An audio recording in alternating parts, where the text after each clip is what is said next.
mempersembahkan serial Sandiwara Radio Borobudur. Di tanah Jawa, di saat kerajaan Mataram kokoh berdiri, setindak demi setindak, perlahan namun pasti, berdiri megah sebuah bangunan suci, Borobudur.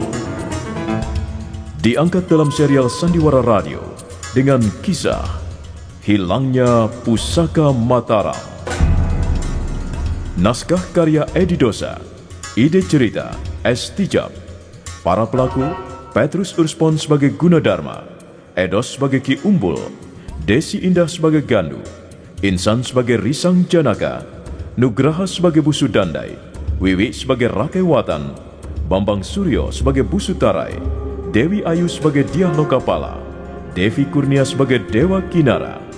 Dibantu oleh Idris Apandi, Azhari, Rifki, Syafna, Elias Gibel, Teti, Sulis, Arif, Edi Juni, Guritno, Ari, dan sederet bintang sandiwara radio lainnya. Pembawa cerita Asdi Suhastra, sutradara Edi Dosa.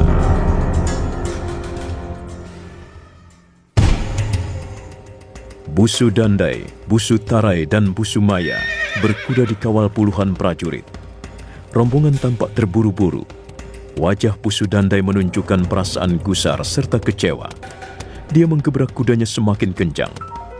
Tak lama kemudian mereka menyusuri sebuah jalanan lurus panjang, belok ke kanan, memasuki pintu gerbang kecil, sebelum kemudian berhenti di halaman rumah kediaman Rakai Watan.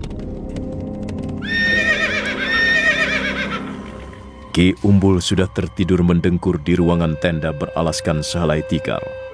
Sedangkan Gunadarma masih terjaga.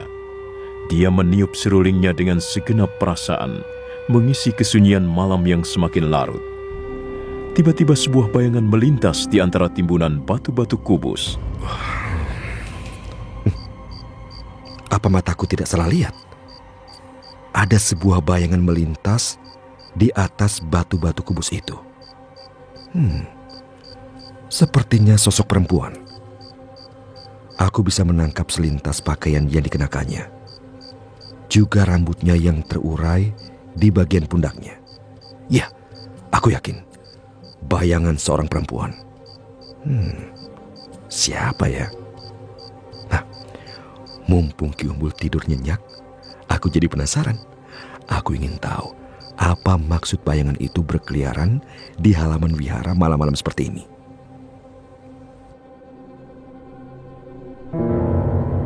Saya tidak mengerti. Sungguh-sungguh tidak mengerti.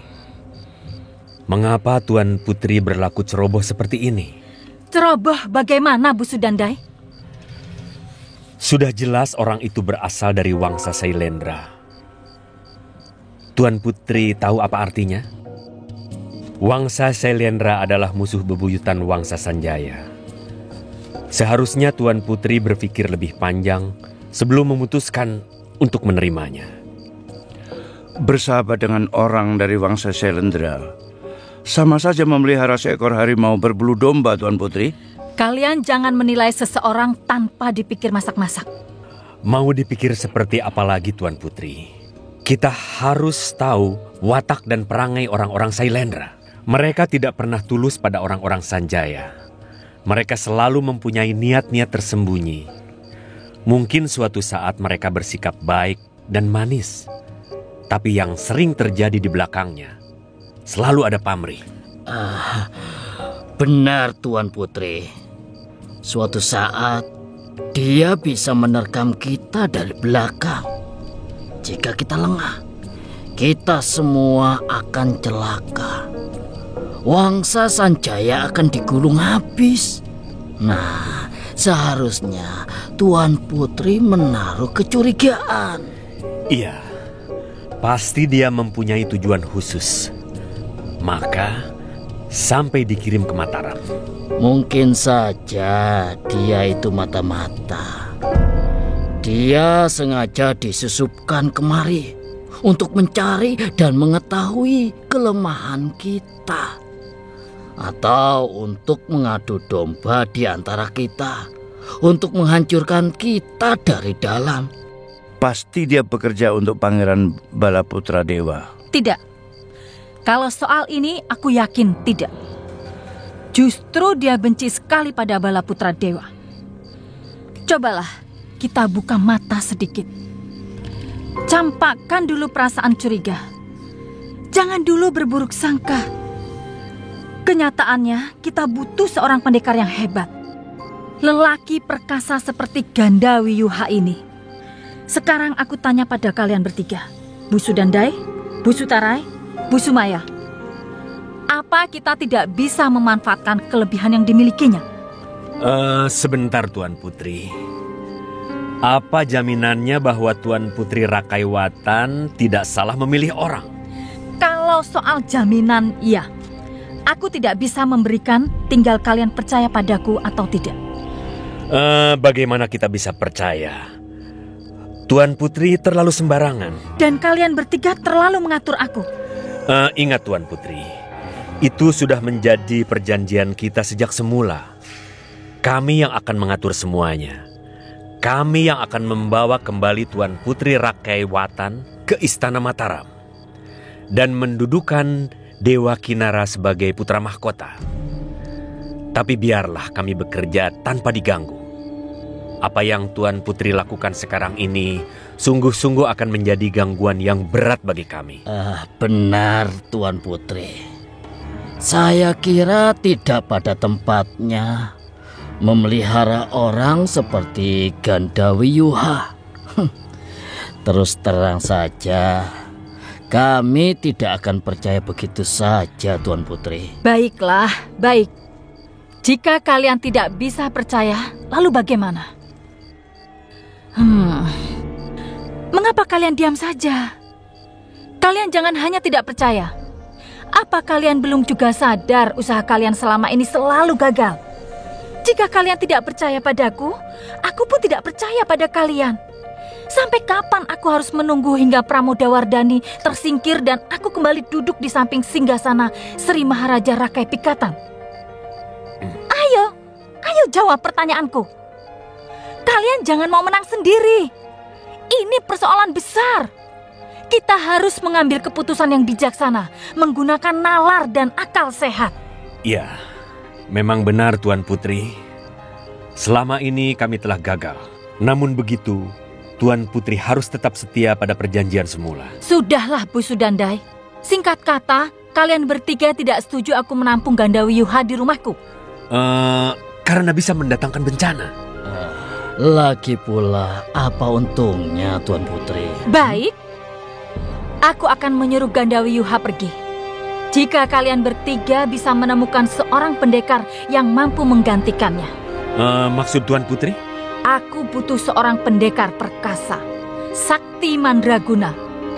Jika kalian tidak menginginkan Gandawi Yuha di rumahku, kalian harus mencari gantinya. Dan orang itu harus melebihi kesaktian Gandawi Yuha. Jelas?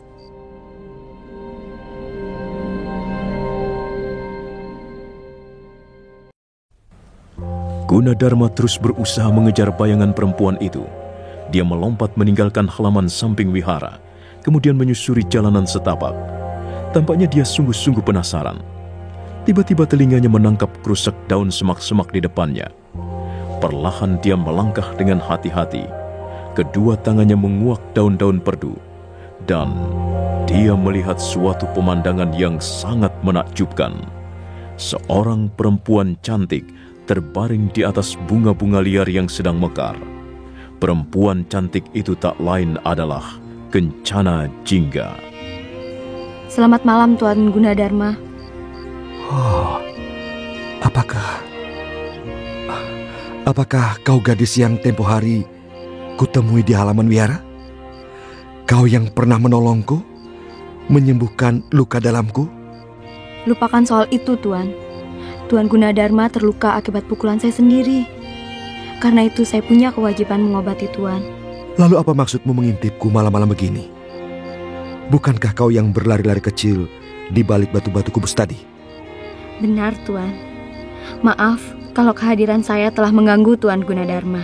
Sama sekali tidak. Aku justru merasa senang karena kau mau datang. Aku ingin mengucapkan terima kasih karena kau telah menolongku tempo hari. Sudah saya katakan bahwa menolong Tuan Gunadarma, mengobati luka Tuan Gunadarma merupakan kewajiban saya. Karena Tuan terluka akibat pukulan saya. Justru saya datang ingin minta maaf. Apakah Tuan sudi memaafkan saya? Mengapa tidak? Terima kasih. Saya sudah menduga sejak semula bahwa Tuan Gunadarma adalah seorang laki-laki yang cerdas, baik budi, dan santun terhadap kaum wanita. Jangan terlalu memuji. Aku takut besar kepala. Oh ya, mengapa Tuan belum tidur selarut malam ini? Entahlah, udara terasa panas sekali. Karena tidak bisa tidur ya, aku lalu meniup seruling. Tiupan seluring Tuan Gunadarma sungguh-sungguh menyentuh perasaan sampai ke dasar hati saya. Sudah lama Tuan suka meniup seruling? Iya, sejak aku masih kecil. Oh ya? Kalau Tuan belum mengantuk, maukah Tuan menemani saya jalan-jalan di sekitar tempat ini? Silakan, dengan senang hati.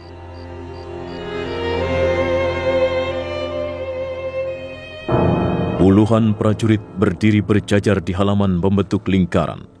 Terasa suasana tegang. Beberapa orang prajurit tampak menggenggam obor. Cahaya obor menerangi gelanggang atau arena pertarungan. Di bagian samping, Busu Dandai berdiri berjajar bersama Busu Tarai dan Busu Maya. Kumbanda berdiri tak jauh dari mereka. Sementara Rakai Watan berdiri bersebelahan dengan Gandawiyuha. Siapa yang bernama Gandawiyuha? Maju ke depan! Benar kau seorang pendekar dari Wangsa Sailendra? Benar. Kau datang ke tempat ini tidak untuk menyusup, tidak untuk mengemban tugas dari Pangeran Balaputra Dewa.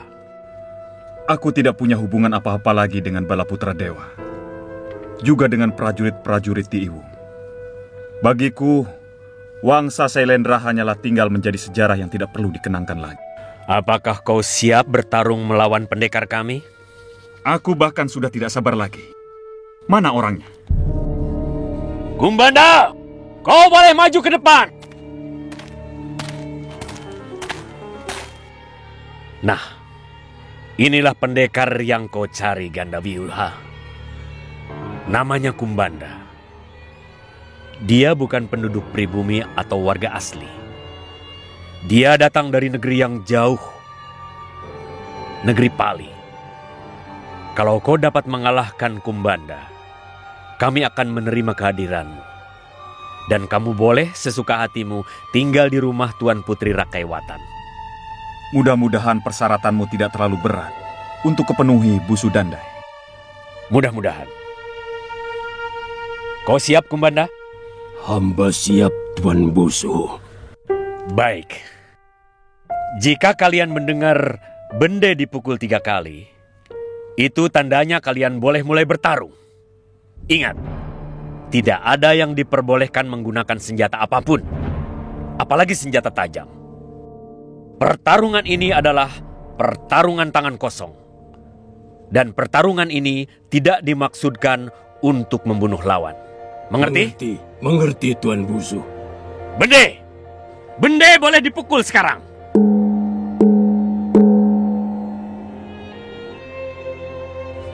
Apa yang ingin Tuan ketahui tentang diri kami? Soal Dewi Manohara, apakah dia saudara kandungmu? Ah, bukan Tuan. Kami hanya 2 orang sahabat, tapi sudah seperti saudara kandung sendiri. Kami mempunyai asal-usul yang berbeda. Hanya secara kebetulan, sekarang kami tinggal di tempat yang sama. Watak kalian sepertinya juga sangat jauh berbeda. Manohara senang berbuat sesuka hatinya. Dia berjiwa petualang. Dia ingin merengkuh kenikmatan duniawi ini sepuas-puasnya. Dan kau? Saya kurang suka bergaul, Tuan. Kurang suka di tempat keramaian. Mengapa kau ingin menemui aku? Saya tidak dapat menjawab. Tiba-tiba saja keinginan itu datang. Saya tidak pernah mengalami sebelumnya. Keinginan itu begitu kuat. Saya tidak mampu melawannya. Tuan, apa yang Tuan pikirkan? Wajahmu Ada apa dengan wajah saya? Wajahmu mengingatkan aku pada seorang gadis. Namanya Udiani. Siapa dia? Pacar Tuan? Ya, aku sangat mencintainya. Kami saling mencintai. Tapi nasib telah memisahkan kami, sehingga kami tidak sampai naik ke pelaminan dan menjadi suami istri. Di mana dia sekarang? Dia telah pergi selamanya. Sayang sekali. Pasti Tuan Gunadarma merasa kecewa dan kehilangan. Tapi ingat, saya bukan Udiani. Maaf Tuan, saya harus pergi.